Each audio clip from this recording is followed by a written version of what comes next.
What's up guys, so today's video is a bit of a different one than I usually do, taking a bit of a step back from the one on pull-ups because I wanted to share a few thoughts I had about, a few tips for getting in training in a busy life.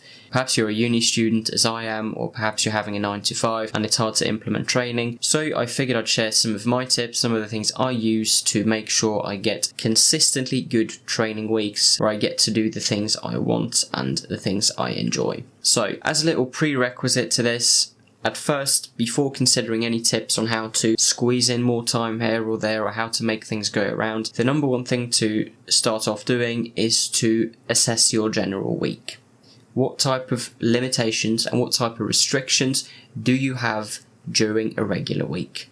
With this, I mean what type of lectures, what types of workshops, labs, meetings, what type of activities of these types are mandatory for you in the course of a week. The idea behind these tips that are coming is not to just drop everything you have in school that's either boring or whatever it might be. It's to maximize, right? Be able to do your training as well as perform well in school, or as well as do the things you obviously have to do through your job. With that in mind, also start looking into what type of activities do you want to do and what type of things do you ideally do in your training in the course of a week. Do you have to be somewhere for that at a particular time, or is it more up to your own choosing? For example, for me during the course of a week, I do a few different activities. I do climbing, and then I do some martial arts. I do a bit of jiu-jitsu and a bit of striking. Now, when it comes to climbing, it's completely up to me when I do it, right? So I have a lot of freedom when it comes to climbing. However, when it comes to martial arts, if I want to attend a class that a coach is holding, for example, it's a jiu-jitsu class, or it's a boxing class, or whatever it might be, if I want to attend that class, there's no other way of doing it than being at the fighting gym at a particular time. There's no way for me to call up the coach and be like, okay, I know that the jiu-jitsu class today is at 5 p.m, but it would really be better for me if we could do it at 8 a.m. or 8 p.m. There are no such opportunities when it comes to going to classes, right? So if you want to attend those, you'll have to map out which ones you want to attend and ideally map out sort of in order of importance, right? If you can only go to a set number of classes, which ones hold the highest priority in your mind? The more of these types of mandatory things you have in school or at work, and the more of these class or group sessions you want to attend within your training, the more difficult it will be to plan out your training from week to week, but it just means that we'll have to be more cautious and we'll have to apply as many of the other tips as possible. So now that you have an overview, this leads into my first point, and that is to not attend everything. And this means not attend everything in terms of school or work. Now, if you have something mandatory, I would not give you any type of advice regarding not attending a mandatory class or lecture or lab or whatever it might be. So go to those things. But what I tend to do is at the start of a semester, I attend every single class I have, regardless of what it might sound like or regardless of what other people might say about it. Oh, this is super boring, you don't need it, or this is very important. Like, it differs from person to person, what they think about the class, how it's taught, every single aspect of it, right? So I try to meet up for everything, and then I make a sort of initial judgment. Is this valuable for me? Is this something I can skip? Is this something that would be beneficial, all things considered, to attend? And based on that, I try to look into things that I can skip. If you think that most of the things would be beneficial for you to attend, then do so. This is supposed to be a way to maximize training performance without letting go of school or work obligations or any of that. So for me, for example, I have a few classes that I'm quite used to doing on my own. For example, maths. I've done quite a bit of maths on my own the last couple of years, and so I've come into quite a good flow where if I have some sort of book at my disposal, if I have some type of path to follow, if I have an idea of where we are in the curriculum, I can do my own reading in maths, I can sit down and work with exercises and do that on my own. It's no worries. So in maths, for example, I prefer not to attend the lectures. I do my own reading, and then I do exercises, and then I have classmates which I every now and then just strike up a quick chat with regards to specifically maths, and ask them sort of, okay, where are you guys in the curriculum? How do you find it currently? To just see how the other people are doing, to see sort of where the class is currently at. And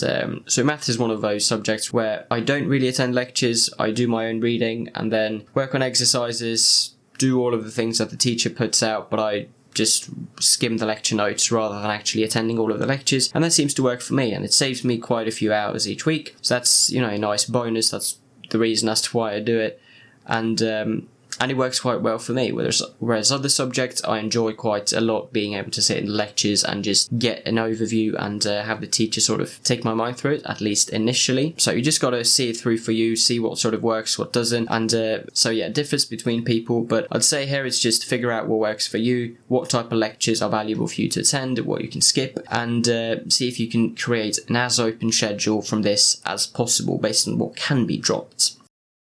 And on this point, it might be a good thing to look into like study groups. Maybe there are study groups that have been set up by the school which might bring you more utility than particular lectures, for example. Or maybe you have a good group of friends in a class which, well, they'd be interested in getting together and working with a few exercises a few days a week. Lots of things that can be done, so I'd keep my eyes open and just try to evaluate what's important and what's not.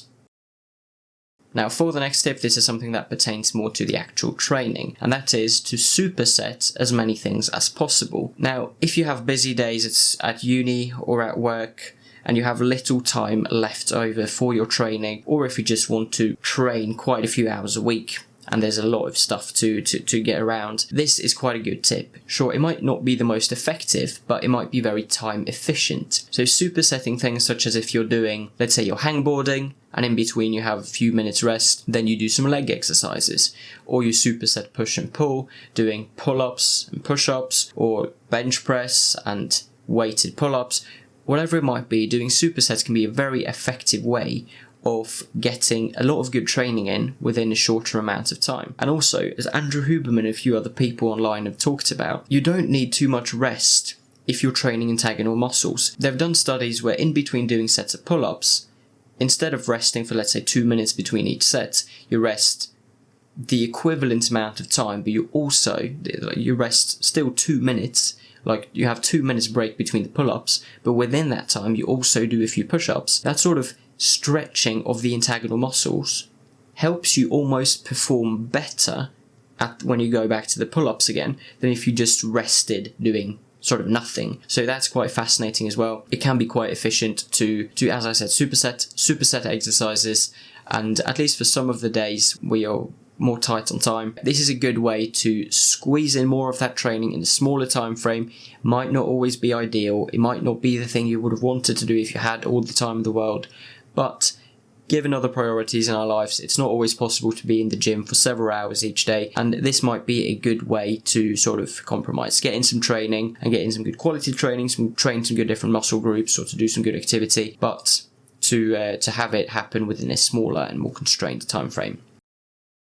Now, the next tip is something I don't really see too many students being willing to do, but this is something that has been massive for me. At least it was even more so last semester than it is right now, and that is to minimize travel time. I remember last semester I was quite darn efficient at heading to school, going to whatever lectures, labs, whatever workshops I had that day, and then either being a bit at school before heading out to a martial arts class, or going straight to the climbing gym before heading home. By minimizing one of the sort of distances in like home, school, gym sort of network, instead of having to go from home to school, from school to home, from home to gym, and from gym home, you can eliminate quite a few of those travels by just doing everything in one go.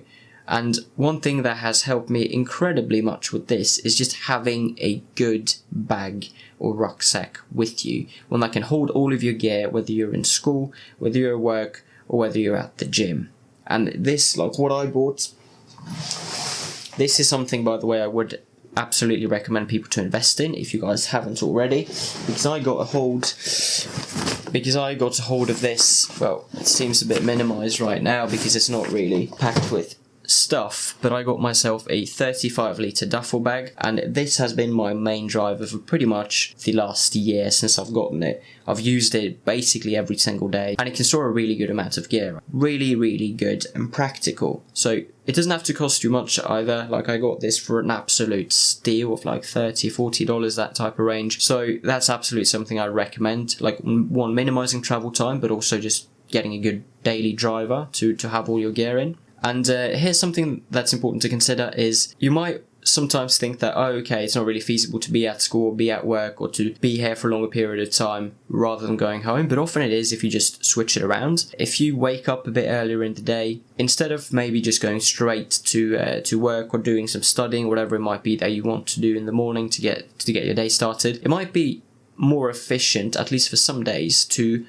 get cooking in the morning, to make food for the day, pack it up in whatever boxes you might need and bring it with you, and then after whatever classes, whatever meetings, or whatever job duties you have for that day, you can sit at that location or a nearby one for a couple of hours, eat your food, do some work before heading straight to training. So this is something that seems quite underutilized. I mean, if you go to just a campus gym or some gym that's nearby, I guess a lot of people would do that. That's not really out of the ordinary. But if your gym is a bit more like, for me, for example, I've attended a fight gym, which is quite far out from campus, and same for the climbing gym, then I haven't found too many people that are willing to be outside of the house for like 10, 12 hours a day without being able to sort of dip in and have something to eat. But if you experiment with this, I think you'll find a good rhythm, and it might be a good tool in order to get a lot of stuff done in a day without having to spend a lot of that time on a bus, not really doing too much, or in the car for that matter. So yeah, minimize travel time. That's a good thing to do. Okay, tip number 4. This is something that I think everybody should do, regardless of whether you're a student or like whatever the case might be, and wherever you train. I think it would be a good idea for everyone to have backup equipment at home. That's tip number 4, backup equipment at home. Now, this doesn't have to be much. Like, you can get very far with yoga mat or parallettes or some kettlebells or some dumbbells, or so many different things you can do, like some jump rope, B-bars, rings, a lot of cool equipment that can be used for this. But having something simple at home in case you miss a workout, or, shit happens, we have busy days. Sometimes, for some reason, we cannot get to the gym. We cannot get to the gym before it closes, whatever it might be. For those days, it's really nice to have something accessible at home to do some simple training, whether that be then a day where you do a bit more stretching, whether it's, simply doing a bit of stretching, whether it's doing some more endurance calisthenics, whether it's then push-ups or pull-ups, those types of things, whether it's kettlebell movements. And you can always make something work here. Like, for example, if it's a push day and you haven't gotten to the gym, but you have some 10 kilo, even just 10 kilo dumbbells at home, you can do some floor presses and have more of an endurance style. This is where the part of like functional training, which I'm quite an advocate for, comes in. That of being adaptable. Instead of having to be reliant on one style or doing just, for example, powerlifting or bodybuilding, or being very strict with the rep ranges and sort of the weight relative to your max, all of these things. If you have a bit more of a functional training approach, you can make most things work. Whether you then have a training day which is much more endurance heavy, where you do a lot more mobility, stability, stretching, that type of thing, or whether you're simply using different types of equipment. Maybe you go for kettlebells, right? Once the center of gravity of that weight is a bit offset, changes the game completely, and you have a completely new repertoire of exercises that you can use, right? Kettle snatches and cleans and Turkish get-ups and all of these things. So many things to explore, but just having a bit of backup equipment, so to speak, at home, even something as simple as a portable hangboard to do some finger training, although you didn't get to the climbing gym, for example. All of these things are amazing to have, and we've seen now recently with such things such as the Brovid, once they close all the gyms, you're kind of in a sticky situation if you don't have the stuff at home, and suddenly everything's sold out from stores nearby because everyone's sort of in a rush to get some training equipment for their homes. It's a good thing to just have, so get your hands on some nice training equipment, some just backup stuff, some good items that you can use if you don't make it to the gym, or in case, it's a lockdown, God forbid, but who knows. It's also nice to just have for those backup situations. So get yourself a few pieces of equipment if you haven't already, some nice versatile pieces, don't have to cost you everything, but it's nice to be able to train at home if for some reason it would be necessary.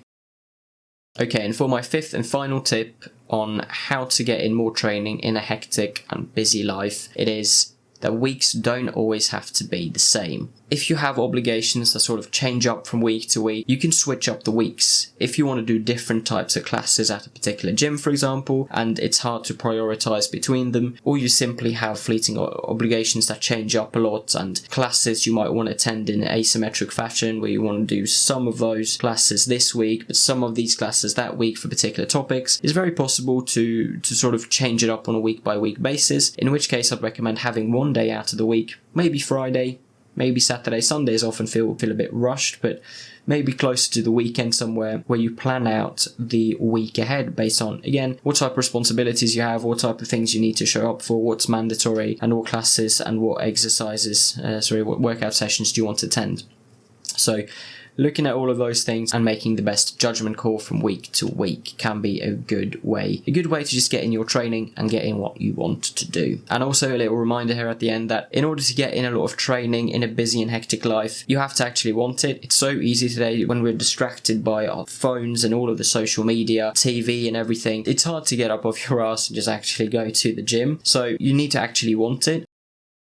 So without further ado, I think I'll end it right here. Hopefully you got a few things out of those tips. It's not always easy to get time for the gym and for lots of training when you have lots of work obligations and responsibilities and stuff to do in school, and you have family and, partners and friends and, all of these relationships to tend to, and all of these things to do on a daily and weekly basis. It's not always simple, it's not always easy, but hopefully with these tips, it's a bit easier to get in that training and to get yourself closer to those goals. Anyways, let me know in the comments down below if you guys have some tips I did not discuss about how to get in more training time, how to be more efficient with your time during a week, and let me know what you guys thought about these tips. And as always, remember to keep on training, train what you love, and I'll see you in the next one.